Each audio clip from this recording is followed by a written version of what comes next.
Hello and welcome to the wrap up, where the Toronto Raptors just lost another big game against the opponent, their rival for that 6th seed in the East, Cleveland Cavaliers, 104-96.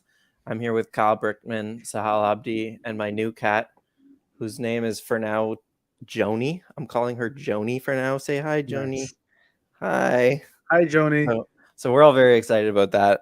Arguably the most exciting part of this show after what the Raptors have been doing recently. But yeah, another loss, and again, familiar kind of stuff with a Raptors team that just couldn't score enough. The zone defense, once again, for like the 6th game straight, they haven't been able to beat it. So Sahal, let me start with you. What are your general impressions of this game? Is there anything you could take away from it that's kind of been different than what we've seen recently, or is it kind of more of the same shit? Every game that passes, I say that this one's more important than the last. Coming off of 2 losses, the Orlando Magic and the Detroit Pistons, and here I am, going into a game with the Cavaliers in Cleveland. So this is a very tough game. Cleveland has a very, very good blend of youth and veterans on this team. Kevin Love is probably like the unsung hero of this team because it just felt like Kevin Love hasn't really been interested in the program the last few years, save obviously except for this year. And he hasn't really been accepting of his role. Kevin Love's been a winner since he left Minnesota. I mean, he joined LeBron, and then they won a championship. I think they went to 3 straight finals, right? So, and then LeBron leaves, and it all breaks down. So Kevin Love for me is like the unsung hero of this team, accepting of his role, super good off the bench, and then so going into this game, it was exciting for sure. Evan Mobley is a guy I was looking forward to going into this game, but overall, man, 104-96 Cavs. This is a good team. This is a team that I know early on in the season I said I probably wanted the Raptors to somehow run into this team in the playoffs, but they're fucking good, man. Like they're really, really good. And this is a team that, by the way, did not have Jared Allen for the majority of this game. And when he was in, he looked like an all-star. The one play that's ringing into my mind, Oren, honestly, I might need like you to hold the cat the entire time just for like my mental health. Vibes, for vibes. Yeah, exactly for the vibes. I just won't show myself. I'm way less. That's fine. That's totally fine. Yeah. That's totally fine. The play that's still ringing in my head is Chris Boucher getting a rebound, looking off. I believe it was Scottie Barnes beside him, and dribbling all the way up the court. Chris Boucher, sometimes, most of the time he realizes, okay, I've done enough getting past the half court line, going to hand it off to a guard or whoever it is. He just kept going, and he just kept going, and he just kept going. And Jared Allen was on him, and Jared Allen blocked the living shit out of him. And I was watching that play like, okay, if this is what we're doing in this game and we're attacking probably the best rim protector in the league beside Rudy Gobert, we don't stand a chance, to be quite honest. I haven't even talked about the fact that we couldn't even hit a 3 in this game, which is incredible. I mean, Kyle, the way we've built this team has just been incredible, no? Mr. Spacing himself? Yeah, I don't want to – maybe we can save that for later. I do have a lot to say about that. But I think just off the top, no Malachi Flynn tonight. I was expecting point Scottie, like run the offense through Scottie, let him bring the ball up. And frankly, it seems like Gary and Pascal kind of need to get theirs, and that's like the offense right now. Because Scottie like finishes the game 8 for 14, a lot of those shots coming down the stretch, and a lot of those makes coming down the stretch. And like if we could look at the box score quickly, Trent is 7 for 19 and Siakam is 8 for 22. Now I get it. See, hard to fault those guys because nothing was really going on offensively. They're just trying to make a lot happen. But it's strange to me that you have a rookie who is this effective and you have a couple vets who are taking this many shots and at a very low rate efficiency wise. So who knows? This is not tonight's box score. I see Malachi Flynn in there. I think we got to refresh the page. But yeah, in general, like just a rough one. The Raptors didn't shoot well, but like neither did the Cavs. Honestly, the Cavs shot 30% from three. The Raptors shot 25%. It wasn't a pretty ugly game. I think the third quarter was like 16-14, which was like for a national TV game in the States, So like not great brand. Not great for the Raptors brand there, like playing a quarter that amounts to 30 total points. I don't know. Really rough night.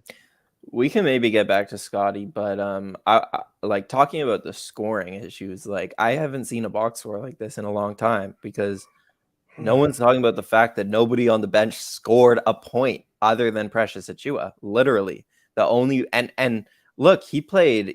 To be fair to Nick Nurse, he played 6 guys off the bench, none of them garbage time minutes, right? All of them like real shots, and only Precious gives you literally a single point. And then if you, I don't know if we can look at the Cavs box score, but just between Kevin Love and Chetty Osman alone, those guys combined for 32 points in this game. So like, to me, I see a lot of people like shitting on Thad Young and all this stuff, but like, to me, it's the same problems we've seen all season, which is that the bench isn't good enough and it hasn't stepped up with OG and Fred out, which is clearly the case because only Precious scored any points. And you can say like you don't like Thad, that's fine, but to me it's just like more so Thad wasn't enough. You know what I mean? Like Thad was, to me, he's a fine acquisition. I actually like the acquisition, but it wasn't enough to sustain any single injuries, and they're dealing with 3 right now if you include Flynn.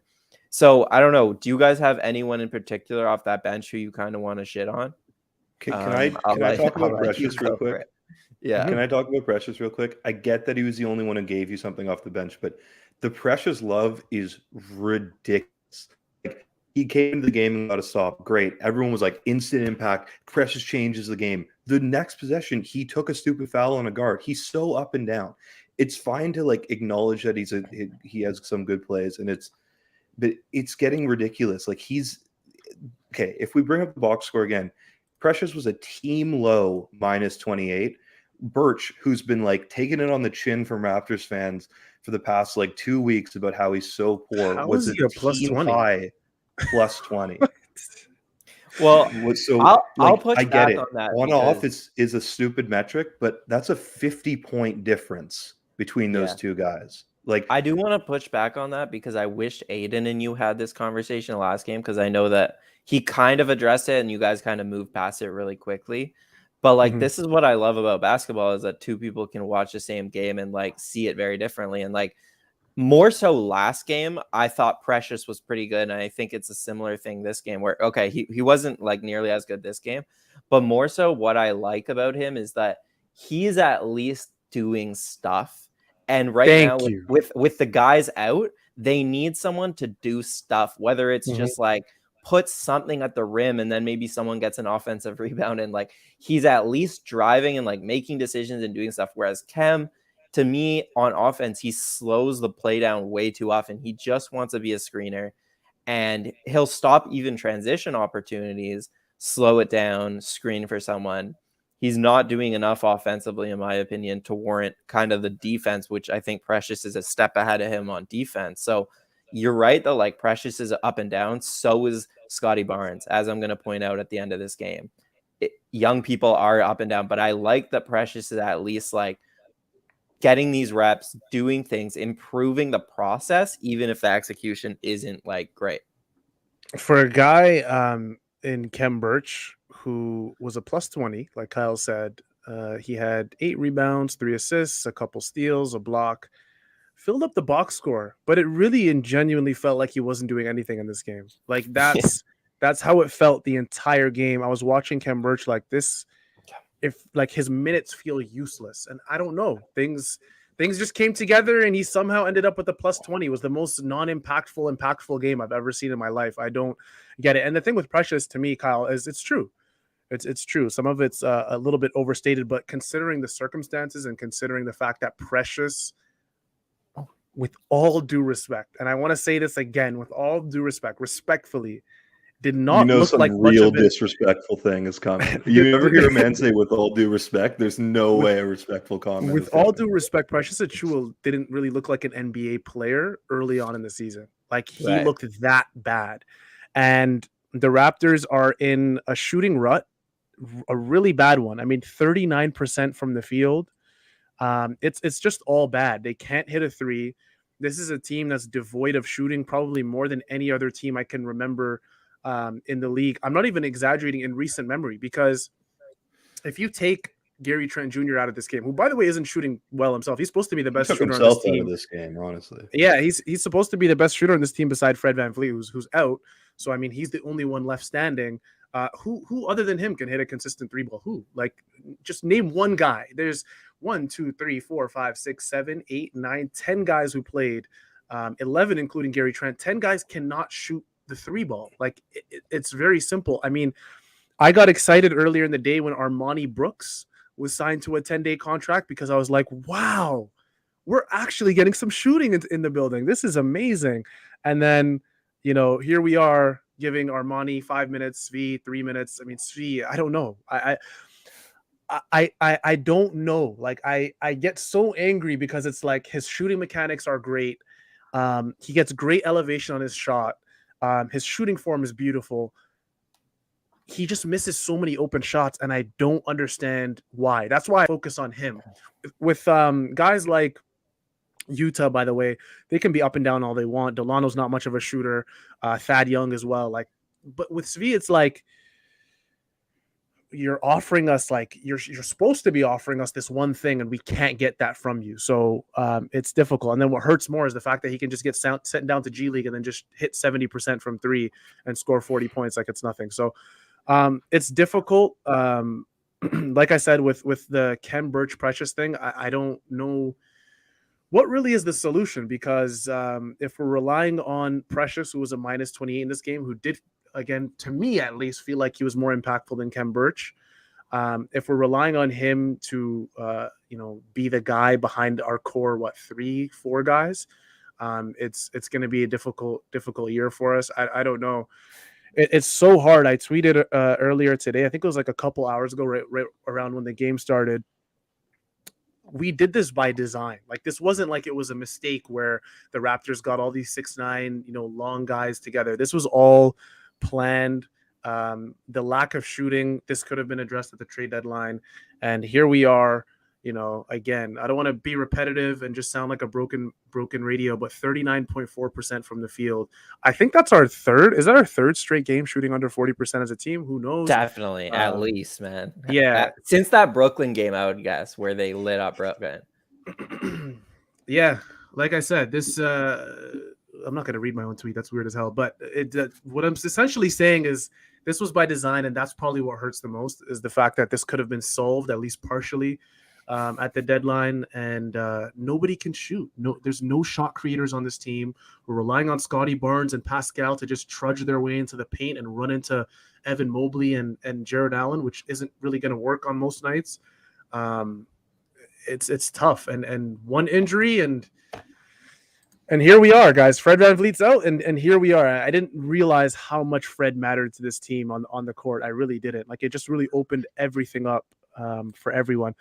But besides that, guys, what else happened in this game that we can talk about? Because I don't know. I feel like I've just been negative Nancy the whole time, but I feel like the Raptors kind of deserve it. Yeah, I just want to get back to Precious for 1 second. I'm happy you mentioned like his development, because it's important. Like, he needs minutes to become a better player.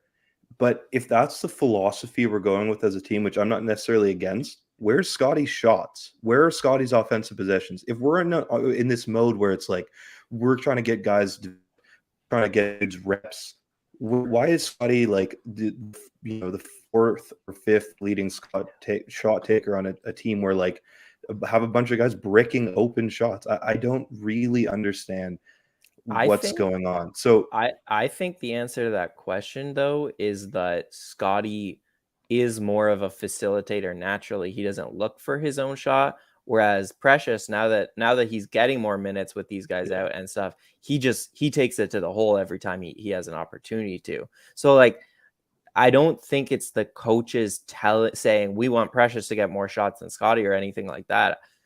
I just think like the offense is very freewheeling, and you can have your faults with that for sure. But I think it's just freewheeling, and Scottie is naturally just more of a facilitator than a guy who's gonna look for his own shot all game. Mm-hmm. That certainly is the case, and I want to just make it clear, like, I'm still pro Precious. I'm like worth Cambridge, but it should be noted that when the Raptors went on a run the fourth quarter to cut the game to, I guess they got it down to like maybe 6 at one point, 5, I believe. Kem Birch was like part of that team. He's a good team defender. He's not forcing up shots when you could work to get better shots. And I think the crucial like thing we should take away from that Raptors run is that they were working to get good shots. They were working to find misses. They weren't picking the ball up and running down the court in transition and trying to like barf up some weird shot because it's like my turn to shoot now. It was, they were hunting mismatches and they were finding good shots. I don't know. Yeah. 17 team assists. Really ugly. Yeah. I think my problem with Birch right now is that like Kem Birch and Gary Trent Jr. are both trying to play themselves out of a funk right now, but they're both starters. So you can't have 2 of your 5 starters working themselves into rhythm for a team that just also doesn't have much coming off the bench. And I asked Nick about the only time he's ever like gotten clearly frustrated with me. Like I asked him about like, where are you at with your starting lineup after he played? This was the first time he got frustrated with you, Oren? That's hard to believe. No, I'm joking. Yeah, like because remember last game he played Chris Boucher to start the second half and didn't bring Kem back. So I just said, where are you at with the starting lineup, like moving forward kind of thing? And he was like very frustrated, basically like, we have 2 of our starters out. Like, what do you want me to do? And it's like, I'm not saying there's any easy solutions here, right? I'm not trying to pretend that I know. But when you have 2 guys playing themselves into rhythm, 2 starters, you're not going to win many ball games until one of those guys kind of finds their rhythm again. That's why I'm in favor of Precious starting more than anything. It's just like, at least he's going to be aggressive and keep the offense moving and stuff. But we always talk about like sending Scottie to the bench so that he can be with the second unit and get those shots up. But why does that not apply for Precious? Like, is that not a similar theory in which like, we want him to get his shots up. We think he's a net positive, but we don't want him taking shots away from Siakam or Trent and Van Vliet, etc. Like, doesn't it make sense for Precious to be doing that? Yeah, I think that is the second unit.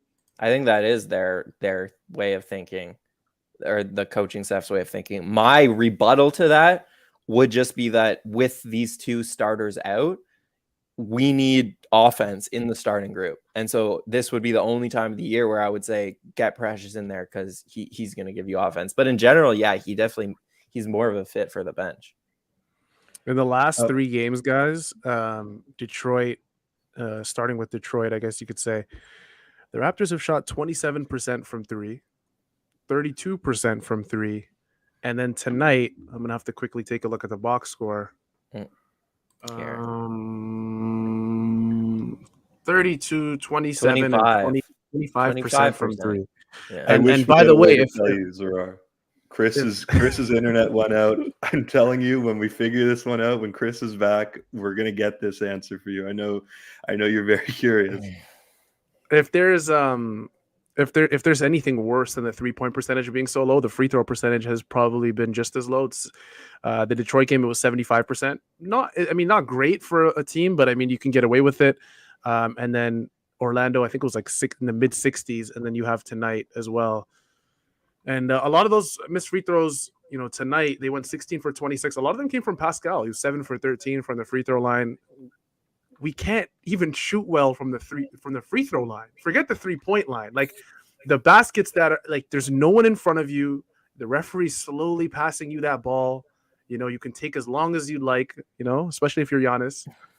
We can't even hit the free throws. So I don't know with the Raptors. It's like every which way we try and put the ball in the basket, we cannot, which is just awful. Yeah, I'm glad you brought up the free throws though, because I was just looking this up, and like you're right. Like when you're missing 2 starters, you have to like win in the margins, right? 70% free throws the last 6 games, which is basically this skid, third worst in the league. And then the other thing that stood out to me is the rebounding. It's like, you would think with Fred and OG out that they're going to play bigger. And like they've played these chaotic lineups, right? With like Banton and Boucher and all these guys. You would think the offensive and defensive rebounding would be better because they have to jump up the game. But actually, the offensive rebounding has been worse these last 6 games, 32 to 30%. And then the defensive rebounding went up like 1 percentage point, but it's still like 10th worst in the league over the last 6 games. So I would think like they would really prioritize rebounding and like winning the possession battle even more than normal with all these guys out, because these are like, OG is not an offensive rebounder and Fred is obviously not a rebounder. So they haven't been able to do that either. And it's not even like while we're talking about wonky lineups, I think Malik has a great point here. The third quarter lineup where the Cavs started that quarter so cold, like I think they were shooting, like they were missing every 3. I think they scored 16 or 14 points in the whole quarter. Nurse rolls out Banton, Svi, Thad, Precious Achua, Chris Boucher.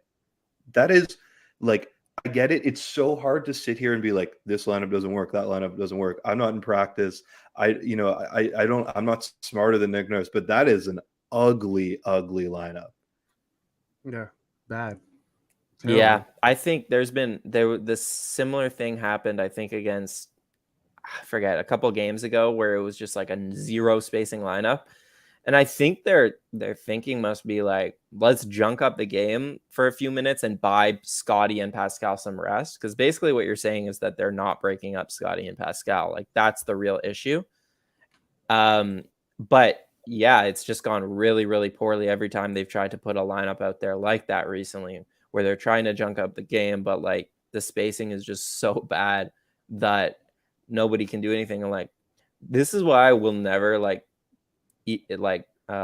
bash on Pascal, because even though he didn't have the most efficient night, he has had efficient nights recently, and like he's playing with 0 spacing and a bunch of guys who don't really know when to cut and a bunch of like double teams constantly always shading his way.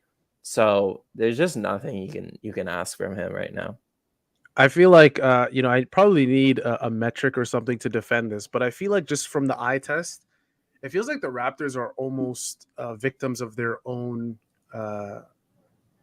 decisions, in the sense that every time they force a turnover. By the way, they forced 19 turnovers in this game. I mean, and they only had 6 points.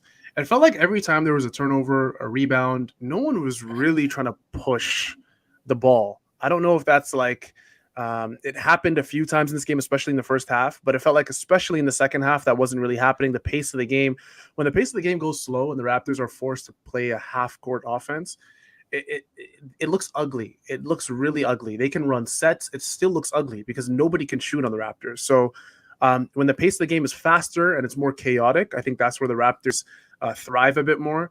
But it's just very sad to me that the Raptors only had 7 turnovers as a team in a game that the Cavs lost their second best player. Would you call Jared Allen their second best player this year? Or maybe Evan? Yeah. I guess you could say he's their second best player. He's their second all-star.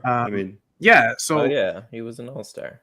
Yeah. So he's their and you lose that guy. You only have 7 turnovers. If I told you that, Oren, before the game, the Cavs are going to lose Jared Allen early in the game, and they're only going to and the Raptors are only going to have 7 turnovers as a team, you would probably think this is going to be close to a blowout. And here the Raptors are losing by 8 to a Cavs team that, by the way, didn't shoot well from the perimeter either. It's not like they shot the lights out as well. And they didn't shoot well from free throw. Like, when we're talking free throws for the Raptors, the Cavs shot 65% from the free throw line too. So this game was really for the taking for the Raptors. They missed 10 free throws. They missed 18 threes. They only made 6. This is the type of game you needed. And we've talked about this before, Oren and Kyle, how when you face teams like the Cavs that are very close to you in the Eastern Conference standings, you have to win these games. I don't want, and I'm sure nobody else wants, the Raptors to be a play-in team. You want them to just get into the playoffs comfortably and go from there. But here we are, the Raptors look almost locked in to like the 7th to whatever seed. I'm not going to go super negative and say they're going to be like a 9th seed or a 10th seed or whatever it is. But I mean, if you can't score, where are we? Where are we as as fans watching this game. I don't know. I'm not 100% sure. But what I will say is, it doesn't really get much easier after this. We're going to get into schedule talk maybe a bit later, but it doesn't get easier. These were the games that the Raptors were maybe supposed to win or at least be competitive in. If you guys remember a few games ago, we were happy, but not really.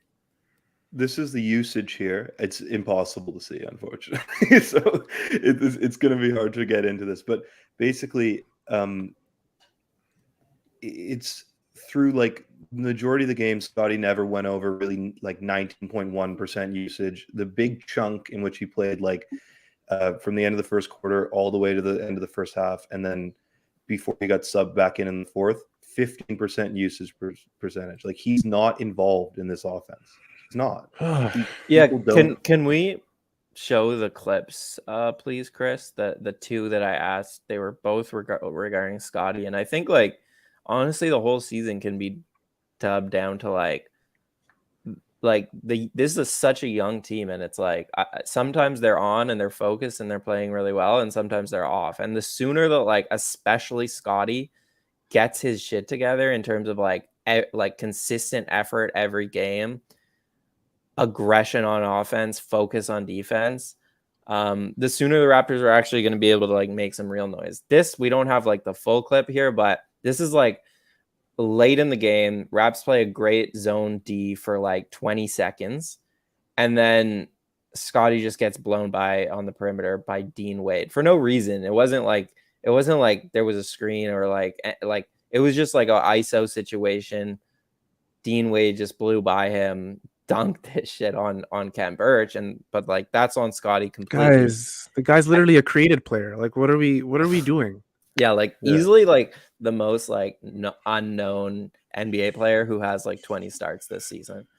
And then just a couple minutes later, Scottie does this, and like I hear you with the usage stuff, it should be higher, but like this, what we're seeing, this is Scottie's doing this by himself. This isn't a play call. So if you're arguing that he should do this more, then you're arguing that to him, not to Nurse. Like it's on Scottie Barnes to do this more. Like his handle has improved so much since the start of the season. I want to see him do this a lot more, but you can't like make him. Only he can make himself. That was a difficult shot, by the way. But to be fair, like usage is the percentage of the time that the player is involved, like in a play.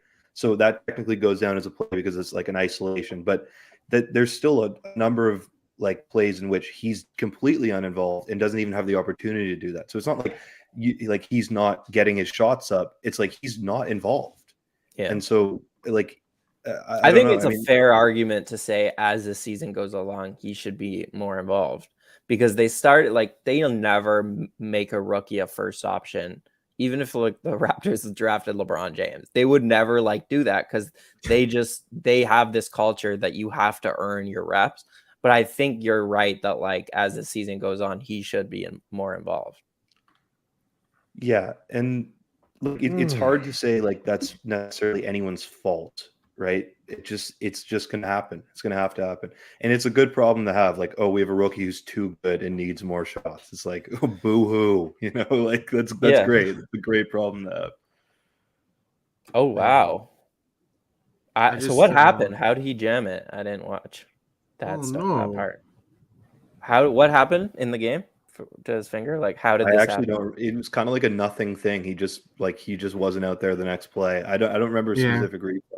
Okay, well, guys, we can kind of end this on a bright spot because injuries suck, of course, but if we're being real, the Cavs are still only like 3 games up on the Raptors. Jared Allen's going to miss a lot of time. He's their second best player. The Raptors still definitely have an opportunity to get the 6th seed. It's just a matter of when does Fred come back. OG, we know he's like a week away now. That's not too long. So like, if you're a Raptors fan and you want to if you're a real sicko like me and you want to take something positive from an injury, there it is. I mean, guys, you're sick. I'm not saying I'm happy about the injury, but I'm saying stop. If you're looking at the 6th seed, it just opened up a little bit more. Yeah, no, you're right. So I gotta ask you. Yeah. When am I allowed to criticize this roster construction? Am I allowed to say anything yet? because there's some weird stuff going on. And yeah, thank you. This is what I wanted to bring up. I don't know what's going on here. I get that they're missing OG and Fed, but what's happening? It's like, No, am you I can allowed do to say that. anything? I think what's happening is that all of the guys who they bet on to improve their 3-point shot this season, who are not good 3-point shooters, but they bet on their culture and their staff and the hard work and just the reps, not a single one of them has actually improved the 3-point shot. And then with Utah and Svi, it's actually gotten like significantly worse than last season. So that's, to me, is what has happened. But it's fair to criticize the roster building for sure. Yeah. Has it gotten worse though with Utah? I feel like Utah's the one guy. Yeah, 40% last season to 37 this season. 37 still not bad though, and for it's not. And relative to the rest of the Raptors, that's incredible. Yeah, what was his stretch like? Because again, I missed the first half. Like, what happened that he only got 4 minutes in this game? I have no idea. He just came in the middle of a Cavs run and walked in and just walked out. It felt like it just typical with how Utah's been treated all season in the rotation. He walks into a mess, and because he can't completely fix it. And by the way, was it the last game versus the Orlando Magic where he came in late, or was the Detroit game? He came in late. Orlando. Yeah, and they went really well, really exactly. Well. So it's I don't know with Utah. It's like, if I'm Nick Nurse, I'm looking at this bench and I'm going, like, have you guys ever coached like a team before, like any sort of team? Like, yeah, I coached the Seneca Sting women's basketball team for a season. No way. I was an assistant coach. Yeah. No way. I didn't know that. Why'd you do that little boy thing? Don't start on me like that. Don't do that. Okay. Good times, but then my head coach got fired after one season, so. That was, and they let you go. They didn't want to bring you back. But you couldn't get on the same page as the new staff. They're like, sorry. It wasn't even. Yeah, usually when a head coach, is the whole staff that's getting let go. What was your record? Do you know? We were bad, but it was unfair to him. It was unfair. He was trying to build a culture. He was trying to slow play it. He was recruiting. It was about accountability, and they didn't see the future, like the front office or whatever. They didn't see like the vision, and it was especially frustrating because like 3 of the girls weren't eligible second half of the season because of their grades, and like that's not our fault, But anyways, go Sting. Wow. Wow, you have a connection with the Seneca Sting. That's cool. Not anymore. What was I saying? Now I totally. You said, have you guys ever coached basketball? Yeah, so have you guys ever coached and you stand up and you just look at your bench, right? Maybe you're going to make a substitution, whatever it is. Nick Nurse needs to stand up and just scan down his entire bench and just look at what there is to offer. And you see Utah sitting in the middle of all those guys. And with all due respect, like the bench has been absolute like dog-s this season, right? I'm not going to say the word, even though I've said it before on this show. But the bench has been bad this year. How are you telling me you're looking at all these guys lined up and you're telling me Utah cannot get consistent minutes from all these guys sitting on the bench? To me, it just boggles my mind. I'm not saying he had a great game, but I'm saying overall, you take everything he's done this year. I'm just going to keep, driving that Utah bandwagon. I don't know if you guys, I'm sure you guys are driving it with me. Oren, you're with me, right? You're a Utah guy, or is that Aiden? No, I'm a Utah guy for sure. Yeah, I felt pretty smart when they finally put him in last game because I've been telling everyone that he should play over guys like Banton and Svi. And then he plays amazing. So that's why I got to rewatch this game. Obviously, I don't know how he played, but he only had 1 shot. So it couldn't have been that bad this game in 4 minutes. I get like Svi had a great game in the 905. So Nurse tends to go to guys who are hot in that way. But this is like 3 in a row where Svi hasn't been able to translate it to the NBA. So I don't really see why he deserves these opportunities over Utah anymore. I feel like Svi's like that one guy in practice who just tears shit up completely. Like he's just a bucket getter in practice, and then you get to the game and he's just. That's how like I was when I played soccer as a kid. Oh my gosh, here we go. Oren. I was like, I couldn't handle like the big moments. Okay, in I'm sorry. In reality, guys, though, you look at soccer. You look at guys. It was high level.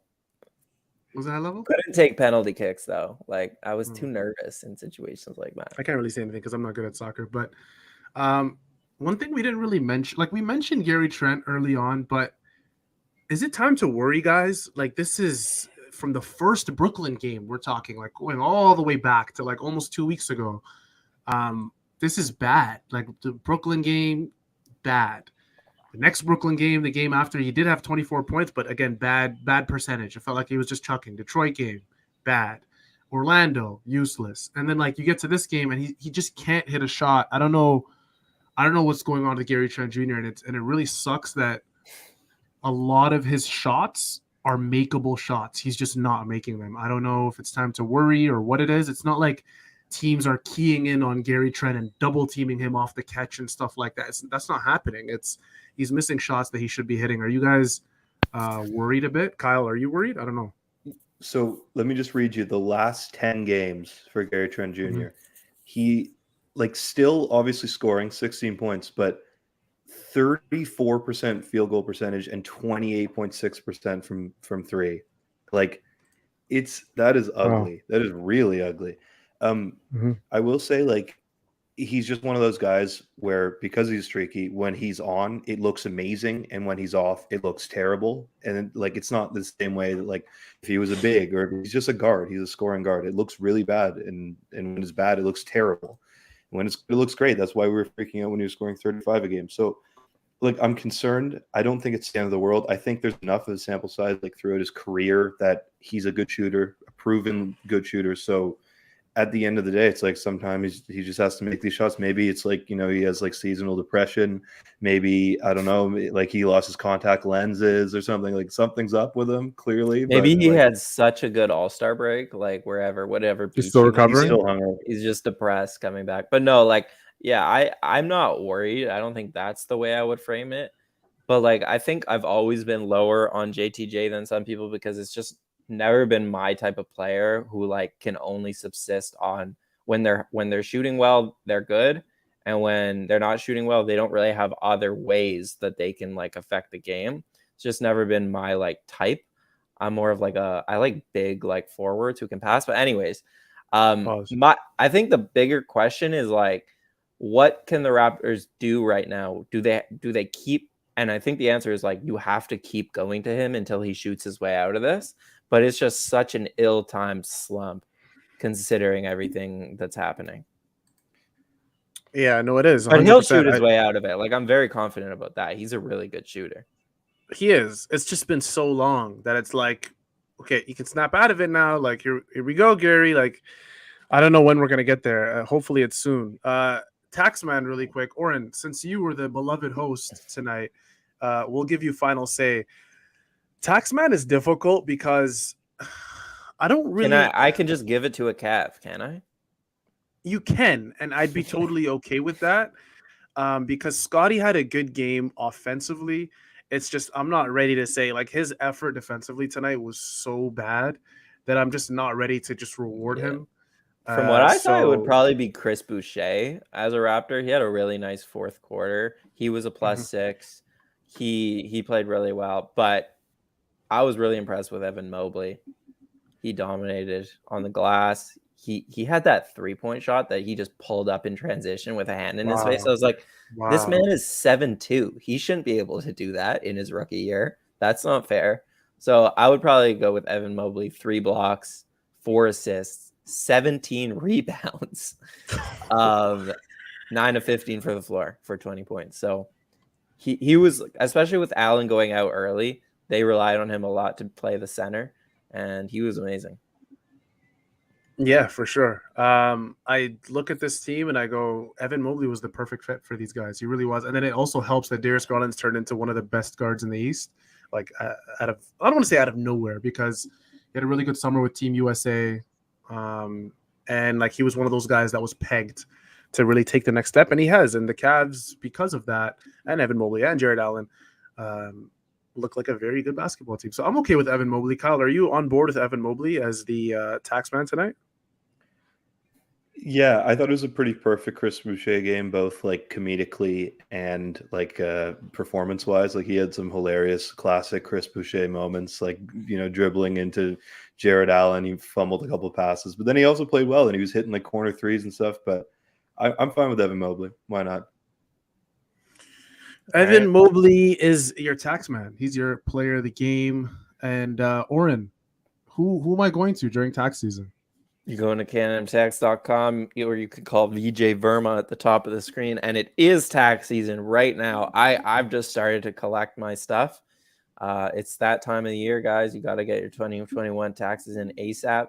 And if you don't have anyone, go to Can-Am Tax because it's better than one of these free random websites because they'll actually get you some money back. So yeah, canamtax.com. Let's go down to the schedule and look at the Raptors' next few games, and then we'll get out of here. San Antonio. Yeah, by the way, they're on a 6-game road trip, so next just by the 5 way. games. Yeah, next 5 games. Next 5 games will be away, and it looks really scary. But once you remember that the Lakers suck, it's not as scary. I'll say that. Like the Lakers really stink. They did okay. LeBron had to do become Steph Curry. He literally became Steph Curry in the fourth quarter. Like made threes from everywhere. Like if that's what it takes for the Lakers to win, that's what it takes. But yeah, no, Phoenix and Denver are 2 of the best teams in the league. Philadelphia, Chicago, like those are really good teams. But do not look over the Clippers, please. They are a very good basketball You're right. team. No, for sure. Tyronn Lue, I talked about this on my personal podcast with some of my close friends. Tyronn Lue should be regarded as one of the prime candidates for Coach of the Year. Somehow that team is 3 games above. I think it's 3 games above 500, 34 and 31, something along those lines. No Paul George, no Kawhi Leonard, and they've had a rash of injuries. No Norman Powell either. Yeah, I don't know how Tyronn Lue's doing it. I don't know. He's a top 5 coach in the league for me, and that's crazy because there's a lot of good coaches in this league. So yeah, I mean that's fair to be, but by the time we play the Lakers, Fred should be back, and OG it was 2 weeks on Tuesday, so he could be back, or maybe for the next game. So like. Yeah, obviously, if this is the team we're putting out against the Lakers, I'm not confident. But if you're getting some healthier bodies back, then I think you could get some wins, even though it looks really scary. Yeah, no, for sure. I'm looking at, getting to the schedule now. We usually do this at the end of the shows. It's more PTSD than anything because I look at teams and immediately I'm like, okay, San Antonio, that's likely a win. Like they're not that great this year. And then I remember myself saying that about the Pistons and the Orlando Magic and the Pistons before that and all that. So, Kyle, since you're the optimist, you're like our resident optimist. Yeah. No, what does this mean? I'm not feeling good. That's what I'm not going to put a number on it, but my confidence level is pretty low. This is three bad losses in a row. Fred